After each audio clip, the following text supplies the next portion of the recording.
बप्पा रावल की वंश परंपरा में जन्मे मध्यकालीन इतिहास के उस सोरे शिखर एकलिंगनाथ दीवान महाराणा सांगा का देश के सबसे बड़ी पंचायत में अपमान हो जाता है और इसके प्रत्युत्तर में केवल खाना पूर्ति होती है। तब यह सोचने का विषय है कि भारत को राणा सांगा के बारे में बताने में हमसे कहां चूक हुई। शायद हम यह बताने में चूक गए कि जिस इब्राहिम लोदी को राणा सांगा ने खतौली और धौलपुर 2 युद्धों में पराजित कर उसके प्रभुत्व को नष्ट किया, कम से कम उस इब्राहिम लोदी के लिए तो राणा सांगा बाबर को निमंत्रण नहीं दे सकते।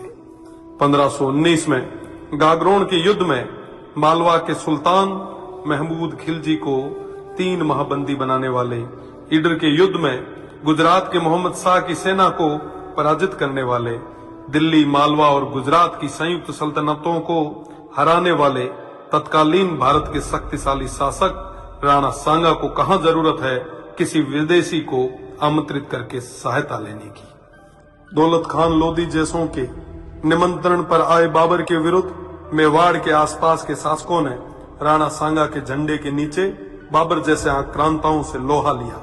जिस राणा सांगा के साथ आमेर से पृथ्वीराज जी कछवाहा, बीकानेर से कल्याणमल जी, जोधपुर से मालदेव जी, मेड़ता से मीराबाई जी के पिताजी रतन सिंह जी व वीरमदेव जी, ईडर से भारमल जी, बूंदी से नरबत जी हाड़ा, सिरोही से अखेराज जी देवड़ा, सादड़ी से झाला अजय जी, चंदेरी से मदीनी राय प्रतिहार जी, हसन खान मेवाती सहित आसपास के सभी सरदारों का सहयोग हो, उन महाराणा सांगा को किसी विदेशी की सहायता की आवश्यकता नहीं।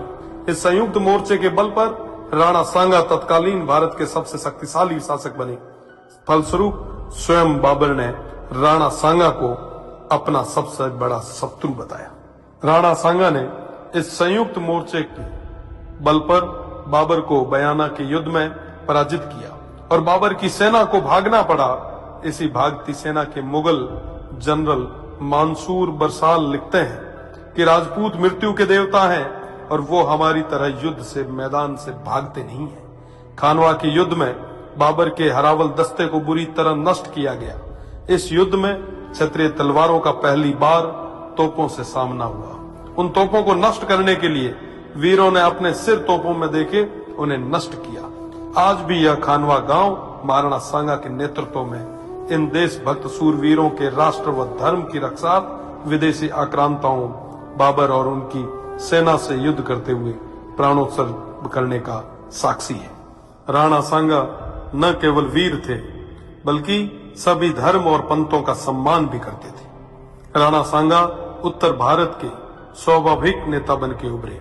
80 गांवों के बाद में भी अडिग ऐसे महान इतिहास पुरुष के बारे में देश को कम जानकारी होना या उनके अपमान पर बिना कुछ विशेष प्रयास किए केवल खाना पूर्ति करना बेहद दुखद है। भारत तो छोड़िए, ऐसे महानायक की प्रतिमाएं आपको राजस्थान में भी न के बराबर मिलेगी। महाराणा सांगा की विरासत और धरोहरों को आज संरक्षण की आवश्यकता है। इस और ध्यान देना हम सभी का कर्तव्य है। ऐसे प्रयास ही महाराणा सांगा के प्रति सच्ची श्रद्धांजलि होगी और इनके इतिहास को धूमिल करने का प्रयास करने वालों को करारा जवाब।